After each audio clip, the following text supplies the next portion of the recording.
और ना यार, एक भाई का क्वेश्चन आया था मेरे पास, वो पूछ रहे थे उनका बजट है 1.5 लाख रुपए का।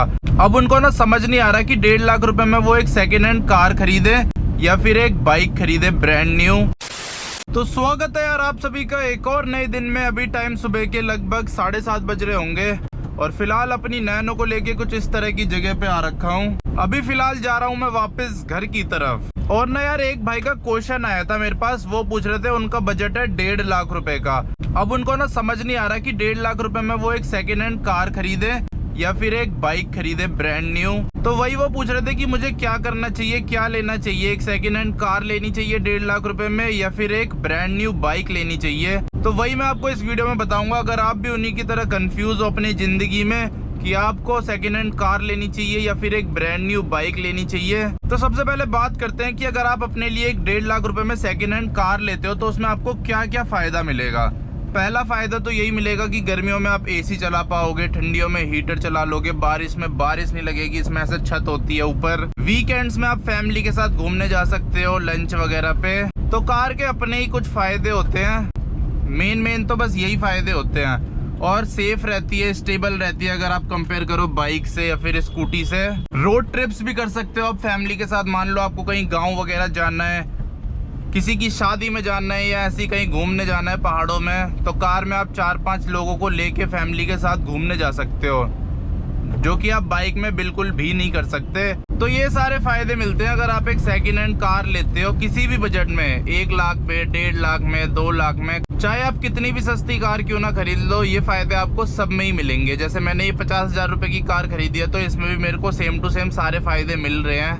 हम 4-5 लोग इसमें घूमने चले जाते हैं, एसी चल जाता है, हीटर चल जाता है, गाने चल जाते हैं, तो लगभग सारी चीजें हो ही जाती है इसमें भी, ऐसी कोई दिक्कत की बात नहीं है। और ऊपर से आप कार में बहुत सारा सामान लेके भी इधर उधर जा सकते हो। जैसे हम बाइक में चले भी जाते हैं ना रोड ट्रिप पे, तो सामान का बहुत झंझट होता है, देखना पड़ता है कि हम कैसे कम से कम सामान ले जा सकें। जो सामान एकदम जरूरी होता है ना वही ले जाना पड़ता है, लेकिन कार में आपको कुछ सोचना ही नहीं पड़ता है।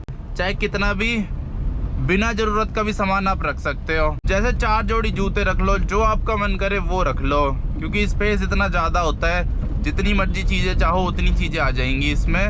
मतलब एक्स्ट्रा सामान आप कैरी कर सकते हो अपने साथ, लेकिन वो चीज आप बाइक में नहीं कर सकते। बाइक में तो बहुत ज्यादा सोचना पड़ता है कि ये ले जाऊं, ये ना ले जाऊं।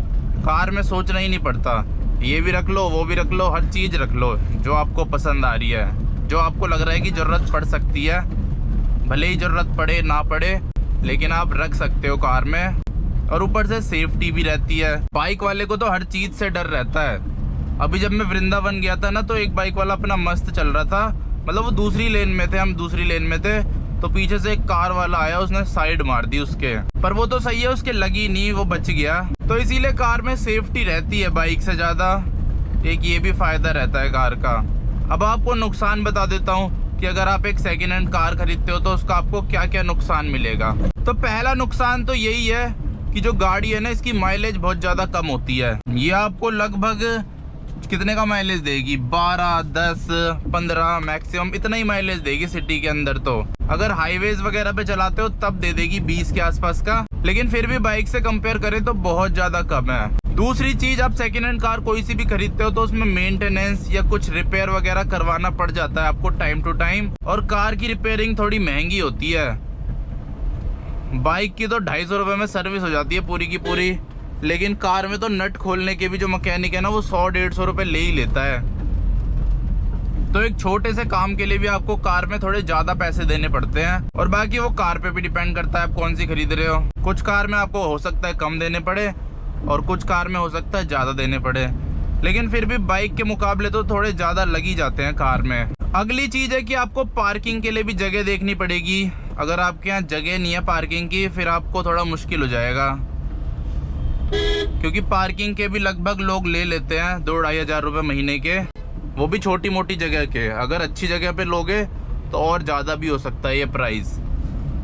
हमारे यहाँ ही ले लेते हैं 1500-2000 रुपए, तो बल्कि हमारा तो इतना अंदर वाला एरिया है, तो इसीलिए पार्किंग का भी थोड़ा झंझट सा रहता है कार में। और अगला नुकसान आपको मिलेगा वो है ट्रैफिक में, क्योंकि कार यार ट्रैफिक में बहुत धीरे चलती है, बहुत ज्यादा धीरे। जो रास्ता ट्रैफिक में बाइक 1 घंटे में पार करेगी ना, कार को 2 घंटे लगेंगे या फिर उससे ज़्यादा भी लग सकते हैं। तो इतना ज़्यादा डिफरेंस आ जाता है टाइम का। कार में आपको डबल टाइम लग जाता है कहीं पहुंचने में, वहीं बाइक में आपको आधा टाइम लगता है कहीं पहुंचने में। अब चलते हैं बाइक की तरफ कि अगर आप एक अपने लिए ब्रांड न्यू बाइक खरीदते हो जो कि 1 लाख से 1.5 लाख में आपको मिल जाएगी अच्छी खासी, तो उसको लेने में आपको क्या क्या फ़ायदा मिलेगा। तो पहला फ़ायदा तो यही मिलेगा कि बाइक की माइलेज बहुत तगड़ी होती है।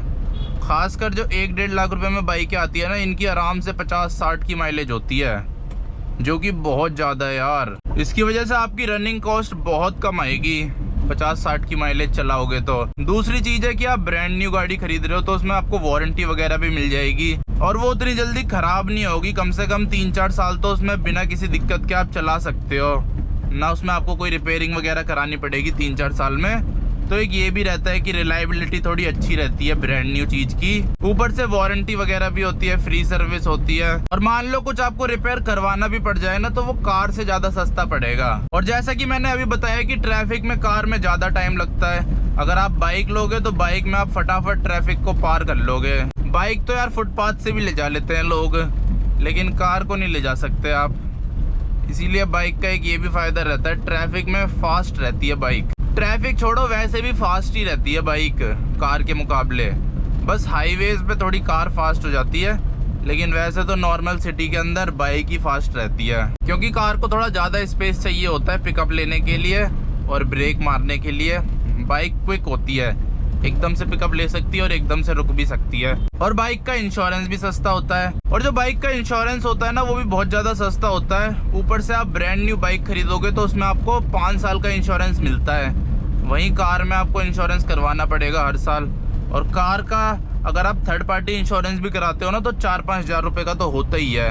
नैनो का ही 3-3.5 हज़ार का होता है, और फर्स्ट पार्टी कराते हो तो और ज़्यादा महंगा होता है। लेकिन बाइक में तो आपको 5 साल के लिए इंश्योरेंस वगैरह एकदम फ्री मिलता है। 5 साल आराम से चलाओ मज़े से। लेकिन मेरे ख्याल से फर्स्ट पार्टी तो 1 साल का मिलता है बाइक में, थर्ड पार्टी मिलता है 4 साल के लिए, 4-5 साल के लिए। तो फर्स्ट पार्टी आपको हर साल रिन्यू कराना पड़ेगा, लेकिन वो भी इतना ज़्यादा महंगा नहीं होता, सस्ता ही होता है। 1000 रुपये या मैक्सिमम 1500 रुपये में हो जाया करेगा आपको हर साल का फर्स्ट पार्टी इंश्योरेंस। जब मैंने स्कूटी ब्रांड न्यू खरीदी थी तो उसमें भी यही सिस्टम था, लेकिन उसका तो 300, 400, 500 में हो जाता था हर साल। थर्ड पार्टी तो मिला ही था 5 साल के लिए, मेरे को फर्स्ट पार्टी रिन्यू करवाना पड़ता था हर साल। अब आते हैं नुकसान पे कि अगर आप बाइक खरीद लेते हो ब्रांड न्यू अपने लिए, तो उसमें आपको क्या क्या नुकसान झेलने पड़ेंगे। तो पहला नुकसान तो ये है कि चाहे बारिश हो, ठंड हो या गर्मी हो, आपको सब कुछ ही झेलना पड़ेगा। आपके पास कोई भी ऑप्शन नहीं है। बारिश में आपको छुपने की जगह ढूंढनी पड़ेगी, ठंड में आपको बहुत सारे कपड़े पहनने पड़ेंगे तब भी आपको ठंड लगेगी, और गर्मी में तो गर्मी लगेगी ही लगेगी।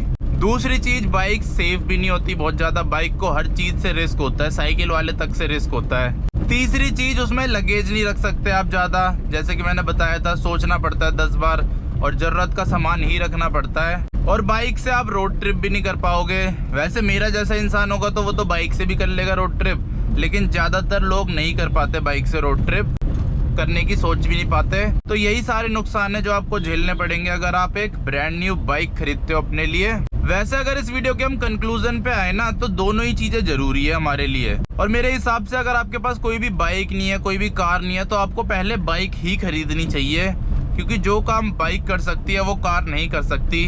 अब जैसे मेरे को ही रोज काम होता है डेली का, तो वो मैं स्कूटी से ही करता हूँ। कार में बहुत झंझट होता है, इतनी बड़ी सी चीज़ लेके निकलो, ऊपर से टाइम ज़्यादा लगता है, फिर खड़े करने में टाइम लगता है, इसको जगह ढूंढो पार्किंग के लिए। तो मैं भी अपना ज़्यादातर काम स्कूटी में ही करता हूँ। नैनो को तो मैं ऐसे सुबह के टाइम जब खाली खाली रोड होता है तब चला लेता हूँ, या फिर बारिश आ रही हो तब चला लेता हूँ। इसीलिए मेरे हिसाब से कार ना कभी रिप्लेस नहीं कर सकती बाइक को। बाइक की ज़रूरत पड़ेगी ही पड़ेगी। जो काम बाइक में 5 रुपये में हो जाएगा वो कार में 40 रुपये में होगा। तो माइलेज का भी बहुत ज़्यादा डिफरेंस है। कार बस उनके लिए ठीक है जो बहुत ज़्यादा रिच हैं, जिनके यहाँ चौड़े चौड़े रोड हैं, उनको फ़र्क ही नहीं पड़ता पेट्रोल वगैरह से, तो उनके लिए ठीक है। डेली का काम भी वो कार से कर सकते हैं, बहुत सारे लोग करते भी हैं। इसीलिए अगर आपके पास कोई सी भी गाड़ी नहीं है तो पहले बाइक खरीदो, उसके बाद कार खरीदो। और अगर आपके पास कोई सी भी बाइक है, पुरानी सी कोई स्कूटी है, तो फिर आपको कार खरीदनी चाहिए। जो अपना डेली का काम है वो उससे कर लो, और कभी कार की ज़रूरत पड़े तो कार भी हो जाएगी आपके पास, जैसे कि मैंने किया था।